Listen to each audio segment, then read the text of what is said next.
Hello बच्चों, आप सभी का हमारे चैनल पर स्वागत है।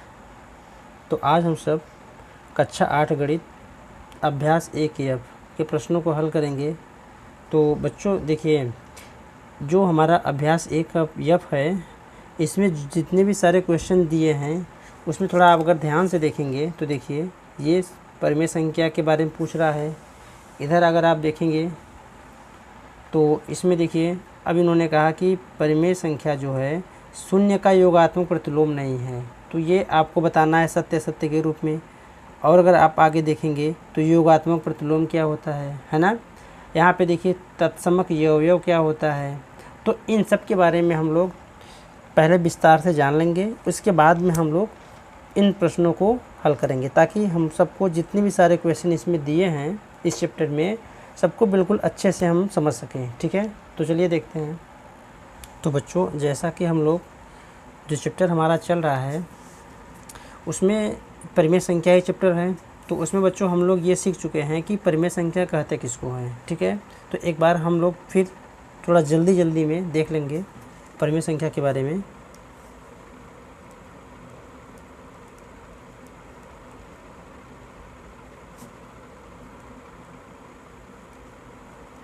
ठीक है, तो जिसे P/Q के रूप में हम लिखते हैं, लिखेंगे यहाँ पे वह संख्या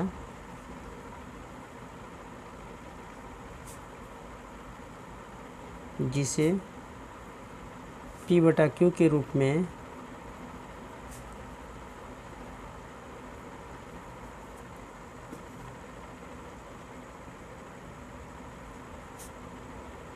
लिखा जा सकता है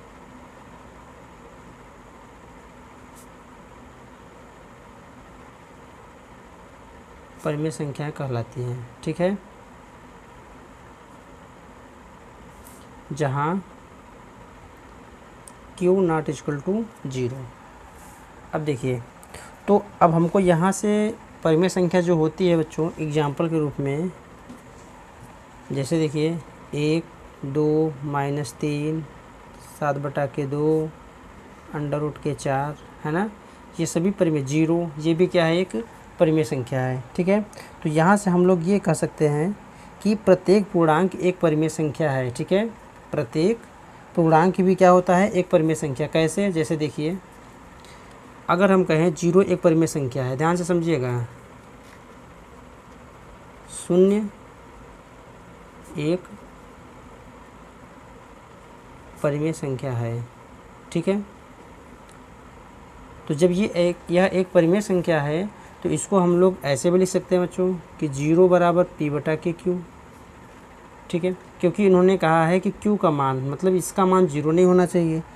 तो अब इसको हम कैसे लिख सकते हैं, ध्यान से देखिए, तो इसको बच्चों हम ऐसे भी लिख सकते हैं कि 0/1, 0/2, 0/3, डैश डैश। अगर माइनस में हम लेना चाहते हैं तो 0/-1, 0/-2।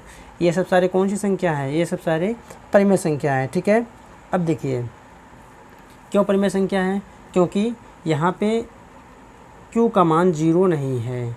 ठीक है, तो देखिए अब यहाँ पे जो हमारा Q का मान आ रहा है, ये सभी क्या है, पूर्णांक है बच्चों, कोई धनात्मक कोई संख्या ऋणात्मक है। ठीक है, तो हम यहाँ पे लिख सकते हैं कि प्रत्येक पूर्णांक एक परिमेय संख्या है।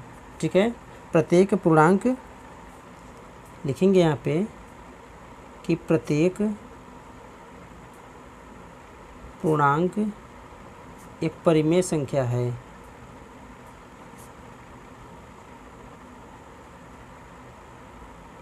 प्रत्येक पूर्णांक एक परिमेय संख्या है। ठीक है, तो अब देखिए, तो इसको हम लोग क्या कर सकते हैं, देखिए जब ये 0 जो P/Q के रूप में हो गया है, तो जहाँ हम लिख सकते हैं P बराबर, देखिए इसको हम लिखेंगे क्या कि जहाँ, जैसे देखिए P/Q = 0 था, तो जहाँ जो हमारा P है वो क्या है बच्चों, 0 है, और जो हमारा Q है वो क्या है, पूर्णांक है। ठीक है, तथा यहाँ पे हम लोग ये चीज़ लिख देंगे Q ≠ 0। ठीक है, अब देखिए कुछ अब हम लोग पढ़ेंगे कुछ संख्या ऐसी हैं जैसे शून्य के प्रगुण। अब हम लोग देखेंगे कि जो शून्य के प्रगुण होता है वो क्या क्या होता है। तो योग का जो तत्समक अवयव है देखेंगे पहले उसको। देखिए तो देखिए जो शून्य के प्रगुण में पहला है योग का तत्समक अवयव। इसको हम कैसे लिखेंगे कि किसी भी परिमेय संख्या में अगर शून्य जोड़ें, मान लेते हैं हमारे पास कोई परिमेय संख्या है, किसी भी परिमेय संख्या में पहले बच्चों हम लोग लिख लेंगे कि किसी भी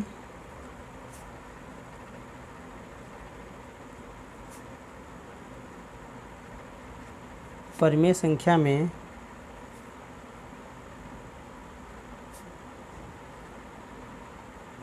शून्य जोड़ें अथवा,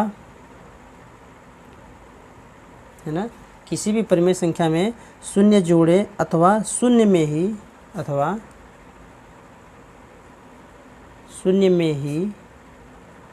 वही परिमेय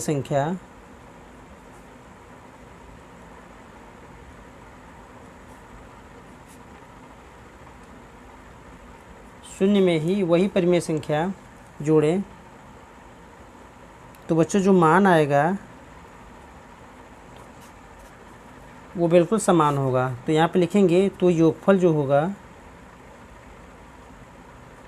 समान होगा।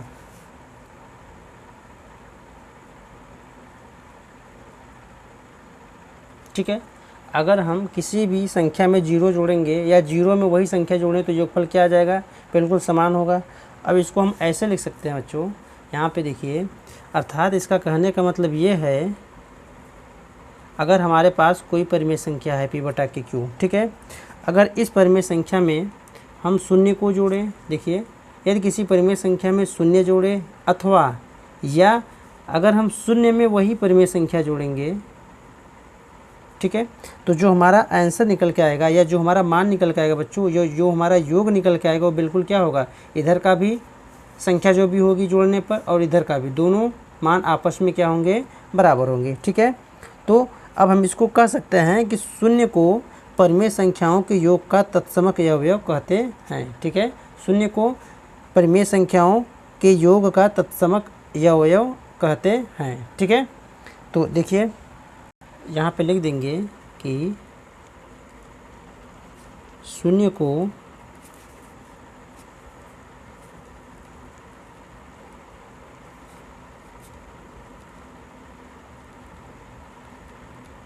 परिमेय संख्याओं के योग का तत्समक, ठीक है, अवयव, तत्समक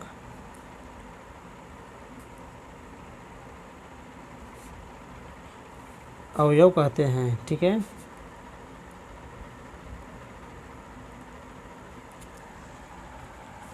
चलिए देखिए आगे, यहाँ पे अगर हम किसी परिमेय संख्या का शून्य से गुणा करें, ठीक है, यहाँ पे दूसरा अगर हम जो शून्य का प्रगुण है दूसरे में लिखेंगे कि यदि किसी परिमेय संख्या का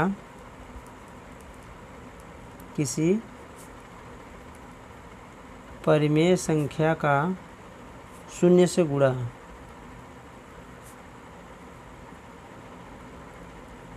ठीक है, तो देखिए अगर हम किसी भी परिमेय संख्या में शून्य से अगर बच्चों हम जब गुणा करेंगे तो जो हमारा मान आएगा बिल्कुल क्या हो जाएगा, शून्य होगा हमेशा के लिए। ठीक है।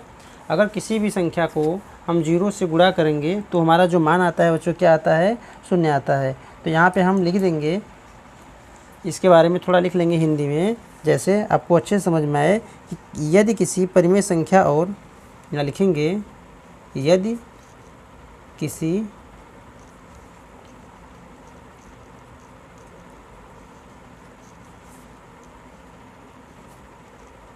परिमेय संख्या और शून्य यदि किसी परिमेय संख्या को, बच्चों यहाँ पे को, या हम ऐसा लिख देंगे यदि को हटा दें तो ऐसे बन जाएगा ये कि किसी परिमेय संख्या और शून्य का गुणनफल, शून्य का जो गुणनफल होगा बच्चों वो सदैव क्या होगा, सदैव शून्य होता है, ऐसे लिख देंगे। ठीक है, हमको पता है बच्चों आप सबको ये सारी चीज़ें आती होंगी, बट उन बच्चों के लिए भी है कि को जो मतलब बिल्कुल गणित में बिल्कुल कमज़ोर हैं, है ना, तो उन बच्चों के लिए ये काफ़ी महत्वपूर्ण होगा। ठीक है, तो सदैव शून्य होता है। ठीक है, तो इसको हम ऐसे भी लिख सकते हैं कि मान लेते हैं अगर हमारे पास कोई परिमेय संख्या है और अगर इसमें हम 0 से गुणा करें तो क्या हमारा मान आएगा, शून्य आ जाएगा। या बच्चों हम ऐसे इसको भी लिख सकते हैं कि हमारे पास कोई संख्या 0 है या शून्य है, उसमें अगर उसी परिमेय संख्या से जो गुणा करें या कोई भी परिमेय संख्या से गुणा करेंगे तो जो हमारा मान आएगा निकल के वो क्या हो जाएगा, शून्य हो जाएगा। ठीक है, तो ये यही कह रहा है कि किसी परिमेय संख्या और शून्य का गुणनफल सदैव क्या होता है, शून्य होता है। चलिए देखिए कुछ और प्रगुण के बारे में। तो देखिए अब इसके बाद बच्चों हम लोग सीखेंगे कि जो एक के प्रगुण संख्या जो हमारी एक है, एक के प्रगुण। ठीक है, तो एक के प्रगुण में हम लोग लिखेंगे कि गुणा का तत्समक अवयव। ठीक है, या लिखेंगे गुणा का तत्समक अवयव। ठीक है, तो देखिए इसमें ये क्या कह रहा है कि किसी भी पूर्णांक को 1 से गुणा करने पर गुणनफल जो हमारा आएगा वही पूर्णांक आता है। जो हमारा ये मान का जो ये कह रहा है गुणा का तत्समक अवयव या एक का प्रगुण ये कहता है कि किसी भी पूर्णांक को यहाँ पे लिख लेंगे, किसी भी पूर्णांक को 1 से गुणा करने पर, 1 से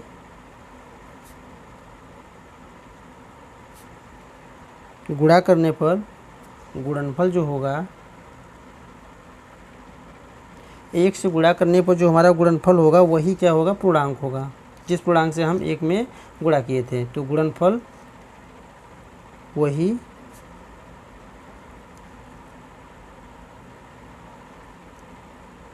पूर्णांक होता है। ठीक है बच्चों, चलिए इतनी बात हमको अच्छे से समझ में आ गई होगी। ठीक है, यहाँ पे एग्जाम्पल भी लिख लेते हैं। जैसे अगर मान लेते हैं किसी भी पूर्णांक को, जैसे अगर हमारे पास 9 है, 9 में 1 से गुणा करेंगे तो हमारा आंसर क्या निकल के आएगा बच्चों, 9 ही आएगा।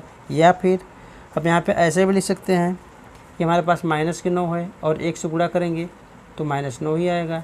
इसका मतलब ये हुआ कि किसी भी पूर्णांक को अगर 1 से गुणा करेंगे तो हमारा जो आंसर निकल के आएगा बच्चों वही पूर्णांक ही आएगा। देख रहे हैं ना। ठीक है, चलिए देखिए आगे। देखिए तो यहाँ पे हम लिख देंगे अगर हमारे पास कोई परिमेय संख्या भी है, यहाँ पे लिखेंगे कि यदि P/Q कोई परिमेय संख्या है, ठीक है, कोई परिमेय संख्या है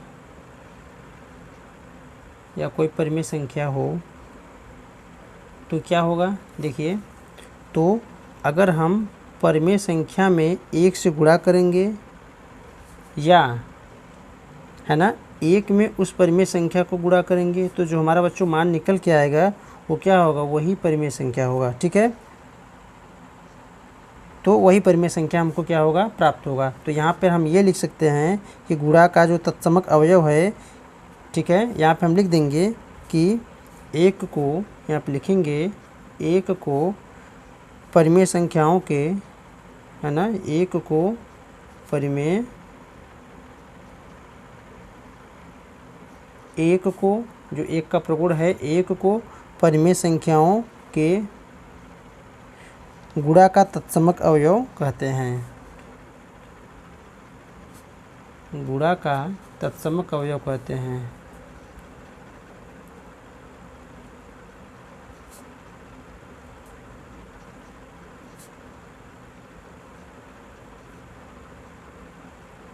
ठीक है, चलिए देखिए आगे। तो बच्चों आगे हम सीखेंगे परिमेय संख्या का प्रतिलोम। यहाँ पे हेडिंग डालेंगे परिमेय संख्या का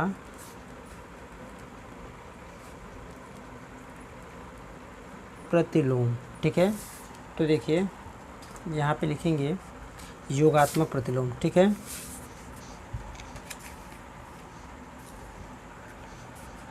तो देखिए बच्चों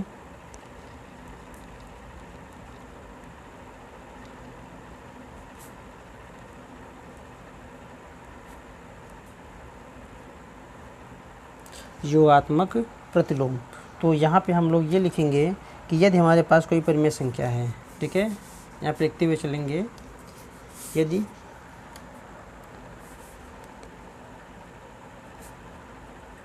P बटा के Q कोई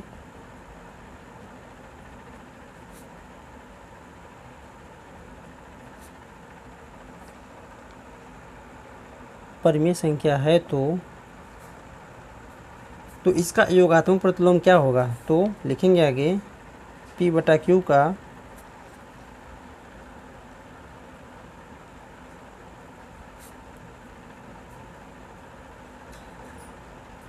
P बटा Q का जो योगात्मक प्रतिलोम होगा बच्चों वो होगा माइनस के P बटा के Q। ठीक है, यदि अगर मान लेते हैं हमारे पास P बटा के Q जो है माइनस का कोई परिमेय संख्या है तो उसका योगात्मक प्रतिलोम क्या होगा। तो उसका योगात्मक प्रतिलोम क्या होगा बच्चों, P बटा के Q। ठीक है, यहाँ पे अगर मान लेते हैं लिखेंगे कि यदि माइनस P बटा Q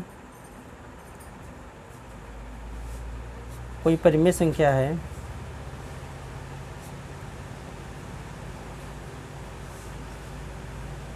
तो माइनस P बटा Q का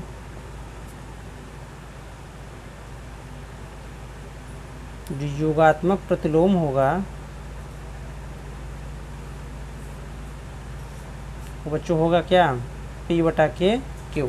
ठीक है, तो यहाँ पे हम लोग ये भी कह सकते हैं कि जो योगात्मक प्रतिलोम है बच्चों यहाँ पे इसको हम परिमेय संख्या का ऋणात्मक या विपरीत भी कह सकते हैं। हम क्या कह सकते हैं कि जो योगात्मक प्रतिलोम है इसको हम लोग ये भी कह सकते हैं कि परिमेय संख्या का ऋणात्मक या इसका विपरीत। ठीक है, जैसे देखिए अगर यहाँ पे लिखेंगे जैसे में, तो देखिए मान लेते हैं हमारे पास 3 बटा के 2 कोई परिमेय संख्या है। अगर इसका हमको योगात्मक प्रतिलोम निकालना है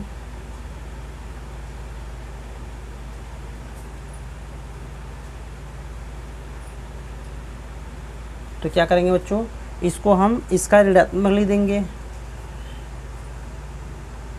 ठीक है, या तो इसका विपरीत मान लेंगे, जैसे 3 बटा 2 का उल्टा क्या हो जाएगा, विपरीत, माइनस 3 बटा के 2। ठीक है, या तो बच्चों अगर ये हमको न समझ में आए तो आप ऐसा आप शार्ट तरीके में समझ सकते हैं कि मान लेते हैं कि हमारे पास कोई परिमेय संख्या है, मान लेते हैं 4 बटा के 5 या कोई भी संख्या है। अब इसका हमको योगात्मक प्रतिलोम निकालना है तो हमको ये माइंड में रख लेना है बच्चों कि ऐसी कौन सी संख्या है कि उस संख्या को इसमें घटा दें तो इसका मान 0 आ जाए। तो जाहिर सी बात है कि हम क्या घटा देंगे, वही संख्या घटाएंगे। तो माइनस के 4 बटा के 5, और कौन सी संख्या घटाया हमने, माइनस 4 बटा के 5, यही इसका क्या हो गया, योगात्मक प्रतिलोम। ठीक है ना। अगर आप ये समझ पा रहे हैं तो अच्छी बात है, अगर ये भी नहीं समझ पा रहे हैं तो बच्चों आप इससे भी हम ऐसे भी हम निकाल सकते हैं कि हमारे पास कोई भी परिमेय संख्या है, अगर इसका हम योगात्मक प्रतिलोम निकालेंगे तो ऐसी कौन सी संख्या इसमें हम घटा दें कि इसका मान क्या बन जाए, 0 बन जाए। ठीक है, जैसे देखिए अगर हम लिखें 10, अब 10 का योगात्मक प्रतिलोम क्या होगा, तो ऐसी कौन सी संख्या जो इसमें 10 घटा दें, 10 में से घटाएं तो हमारा मान 0 आ जाए। तो माइनस के 10 घटाएंगे, क्या आ गया हमारा 0। तो जो हमारा योगात्मक प्रतिलोम बच्चों बनेगा वो बनेगा कौन सा, माइनस के 10। ठीक है, अब आगे हम लोग सीखेंगे कि योगात्मक प्रतिलोम तो हो गया। ठीक है बच्चों, अब लिखेंगे गुणात्मक प्रतिलोम। गुणात्मक प्रतिलोम। ठीक है, तो देखिए अगर हमारे पास कोई परिमेय संख्या है या दो परिमेय संख्या है, अगर इनका गुणा 1 आ गया तो इसको हम लोग बोल देंगे, या गुणनफल 1 आ गया तो उसको हम बोलेंगे एक दूसरे का जो गुणात्मक प्रतिलोम कहलाएगा। ठीक है, जैसे देखिए इसको पहले हम लिख लेंगे, यदि दो परिमेय संख्याओं का गुणनफल, यहाँ पे लिख देंगे बच्चों, यदि दो परिमेय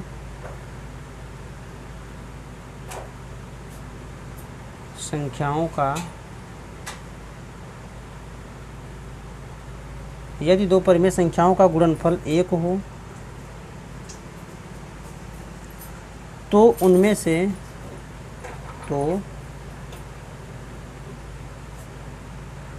से प्रत्येक एक दूसरे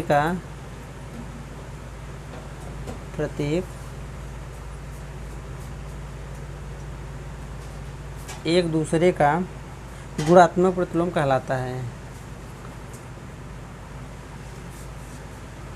गुणात्मक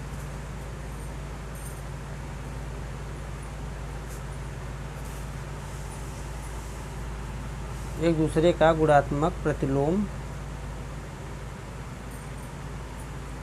कहलाता है।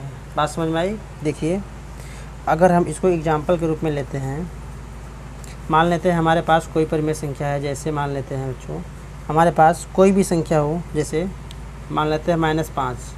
अब इसका गुणात्मक प्रतिलोम क्या होगा? का गुणात्मक जो प्रतिलोम होगा क्या होगा? माइनस जो है वो वही रहेगा बच्चों, केवल 1/-5 लिख दिया जाएगा।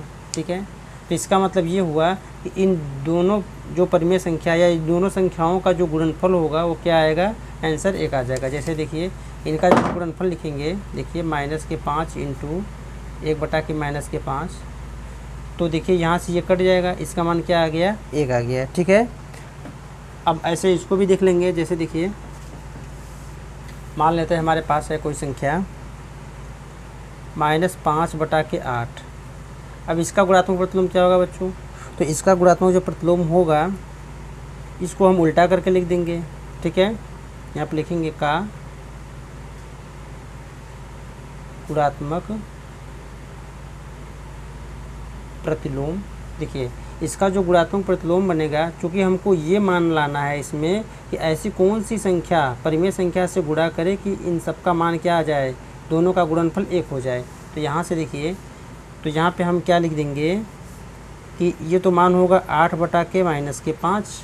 ठीक है, और यहाँ पे हम लोग ऐसे भी सीख सकते हैं बच्चों कि अगर हमारे पास कोई परिमेय संख्या है या कोई संख्या है उसका गुणात्मक प्रतिलोम निकालना है तो हम ऐसे लगाएंगे। जैसे देखिए 5 का, पहले छोटी संख्या से देखेंगे, 5 का गुणात्मक प्रतिलोम, तो 5 में ऐसी कौन सी संख्या से गुणा करें कि इसका मान 1 हो जाए? तो 1/5 से गुणा कर देंगे। देखिए इसको ये यहाँ से काट देंगे, आ जाएगा मान 1। अगर हमारे पास कोई संख्या -15 है, इसका गुणात्मक प्रतिलोम क्या होगा बच्चों? तो 1/-15। ठीक है, तो जिस संख्या से हम गुणा करेंगे वही ये संख्या गुणात्मक प्रतिलोम कहलाता है। ठीक है, और वह संख्या उन दोनों संख्याओं के गुणनफल का जो मान निकल के आता है वो क्या हो जाता है? 1 हो जाता है। ठीक है, तो इस प्रकार हम ऐसे बच्चों हम लोग हल कर लेंगे। ठीक है, तो बच्चों यहाँ पे एक चीज़ हम और सीखेंगे कि अगर मान लेते हैं हमारे पास कोई परिमेय संख्या है, जैसे यक्स है। ठीक है, या कोई संख्या है यक्स है। अब यक्स का जो गुणात्मक प्रतिलोम है, यक्स का जो गुणात्मक प्रतिलोम है, तो बच्चों हम यहाँ से निकाल लेंगे कि यक्स में ऐसी कौन सी संख्या से गुणा करें कि इन दोनों का गुणनफल 1 हो जाए। तो यहाँ पे हम 1/यक्स से जब गुणा करेंगे तो ये इनका मान क्या आ जाएगा? दोनों का जब गुणा करेंगे तो दोनों में 1 आ जाएगा।